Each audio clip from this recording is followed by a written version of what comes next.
Apple product prices, why are they so high, and why are people willing to pay those prices? That's kind of what we're going to be talking about today, not just about the iPhone, but Apple products in general. Because obviously with the new iPhones coming out, they are extraordinarily priced, but people are still buying them more than ever. Now, I should point out that this video is not going to be a conclusion like, oh, Apple prices should be this, or they shouldn't be this high. I'm basically going to play devil's advocate and say why Apple possibly is able to charge these prices and why it even works out for them when other companies probably wouldn't be able to get away with it. So it's not like this video is just gonna be a big circle jerk like, oh, Apple sucks, or oh, Apple's the best. No, we're gonna kind of just take an objective look at it and you can decide for yourself. Now, first of all, I think we can obviously start off by saying yes, some of it absolutely is just because of an Apple premium. They're price gouging some of it just because they can, and they know people will buy it. And some proof of this is just look at the new iPhones,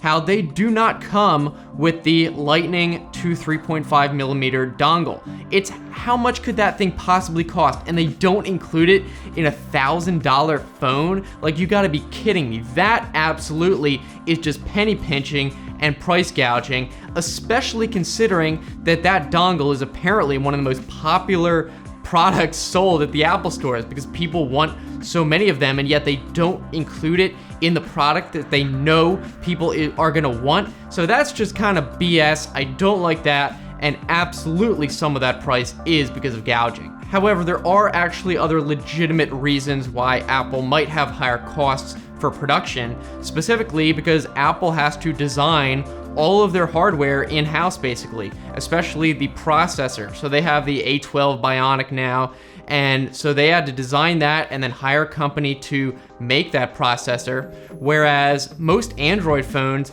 just go to whatever Qualcomm has come up with latest, and Qualcomm makes the processors, and then the Android manufacturer just buys it off them. They don't have to design anything and spend that much on research. And not just hardware though, but also software, because Apple has to write their entire operating system in-house and specifically for that hardware, whereas most manufacturers besides Google can just use whatever Android is using because Google writes Android, and then yes, they might do their own little customization and create their own skins, but for the most part, Android is already pre-built and they just kind of have to slap it into their phones and then they're done, whereas Apple has to do everything from scratch for themselves. So obviously some of the price is just hardline, objective production costs that's gonna raise the price no matter what, but a lot of it also, like I said before, can come down to what people are willing to pay for it, supply and demand. So we can kind of look at why people are willing to pay that much and the more subjective features that go into it,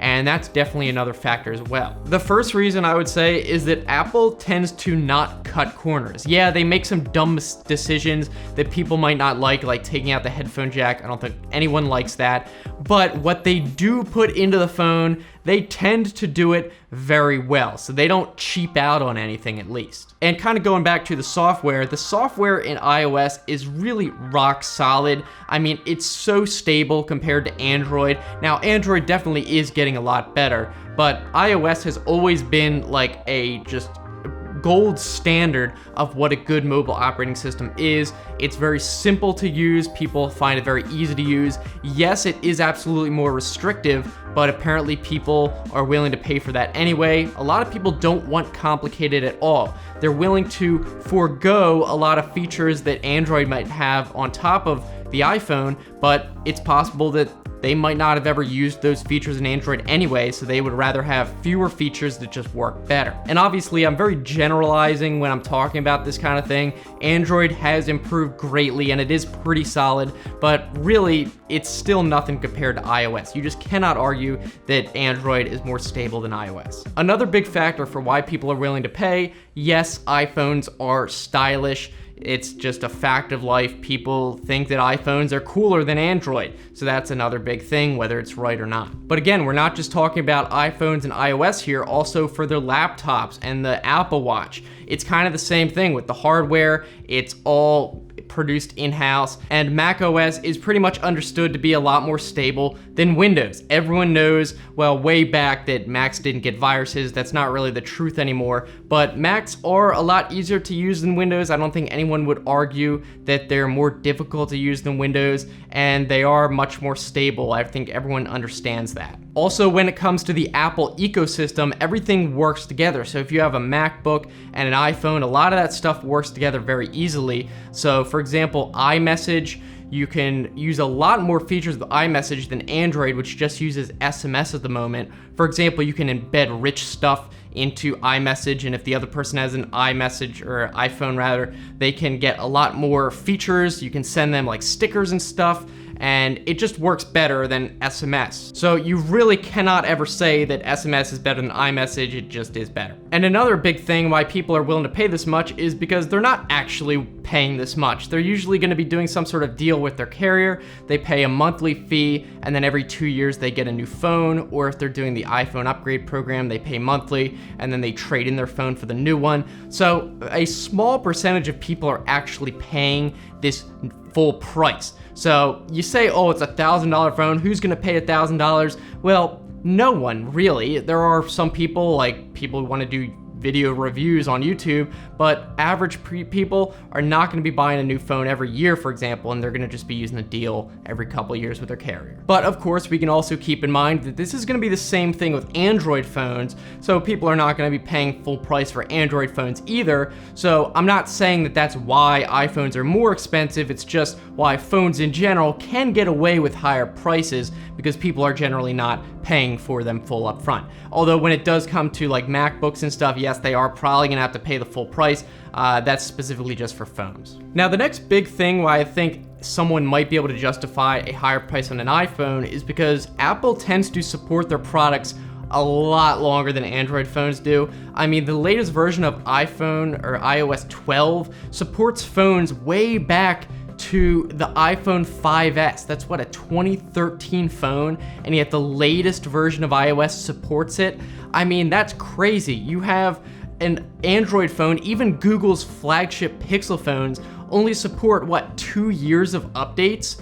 So it's pretty crazy that these flagship phones on the other side are charging almost just as much, and yet they're expecting people to have to upgrade every other year, where I know that a lot of people don't want to upgrade their phones every other year. They might keep it for 3 or 4 years or more. Also, talking about updates, one advantage of iOS is that when you're on any of these phones that are supported, you can get that upgrade right away, update to the latest version. Whereas on Android, there are so many manufacturers, they have all their different flavors of Android that's customized. So even if Google releases a stock Android version, then you might not be able to upgrade it on your Huawei phone or your Samsung phone until Samsung releases their version of that Android OS, which might be months or even like a year down the line if they support it at all. So with iPhone, you know that if you have a reasonably recent version of the iPhone, that you're gonna be able to get the latest update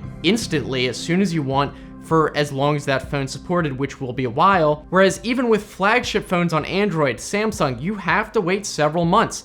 And that's, again, lucky if they even release it at all. Sometimes they don't do 2 years down the line. Now, this next one isn't really something that Apple does. It's just kind of like a consequence of the way that iPhone ecosystem is. And that is that apps in general are going to be developed first for iPhone. And that's simply because it's much easier for developers to develop on iPhone for several reasons.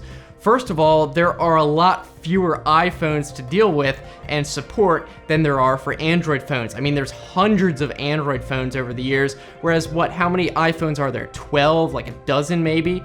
So if you're gonna be developing an app, you might only have to test on a handful of iPhones compared to making sure it works on every possible Android phone. So that's gonna include different resolutions, different amounts of RAM, different DPIs on the screen, different screen sizes, all so many factors that it's gonna be incredibly more variety on the Android side that's just tougher to test. Whereas an iPhone, you can pretty much figure out if it's gonna work right away. And because iOS in general is more stable, it might be easier to develop on that as well. Another advantage of iOS, at least, is that the App Store on iPhone is much more restrictive and secure than the Google Play Store. I don't think anyone can argue against this. Yes, there's a lot more variety and it's easier to get apps up onto the Google Play Store, whereas Apple is very restrictive, but that's kind of like a two-edged sword, because with the App Store on iOS, you know that it's very little chance that you're going to download something that's like a scam or a virus. Whereas on Google Play Store, they don't really scan or vet or review anything that goes up there. Anyone could put something up there, whether it's a virus. You hear all the time about literal viruses going up in the Google Play Store. Google has their scanning thing, but it's like, look, if you can't even figure out it's a virus when it's going up, it's not gonna scan and find anything when it's already installed. So the fact that Apple heavily reviews, or at least more heavily reviews, any apps going up, that is, I think, an advantage. And the final thing I'm gonna talk about is I think that Apple products are much more privacy oriented than Android. We know that Google is a data company. That's where they make most of their money, through ads. They don't make much money from selling products. Apple does.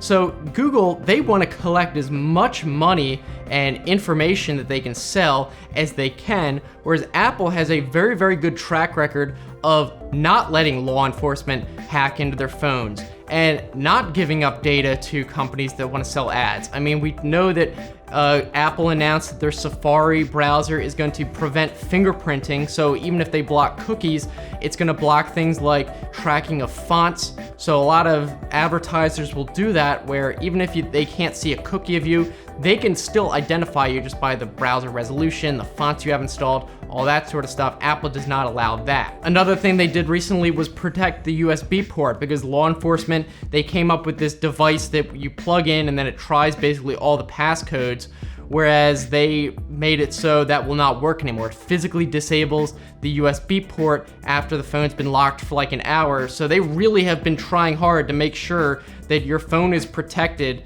from other people. And then you even look at something like iMessage, which is encrypted end to end, whereas that cannot be said with SMS on any other Android phones or any other phone at all. So obviously, if you're gonna be sending a Android phone a message from an iPhone, that's not encrypted. But if you're sending between iPhones, you get that blue text, it is encrypted. So again, in the end, I don't want to say that Apple products are better than other products. I'm just saying that these are why they might be more expensive and why people are willing more to pay for that higher price than Android phones or other devices. So I think that's it. Let me know what you guys think down in the comments. Until next time, be seeing you.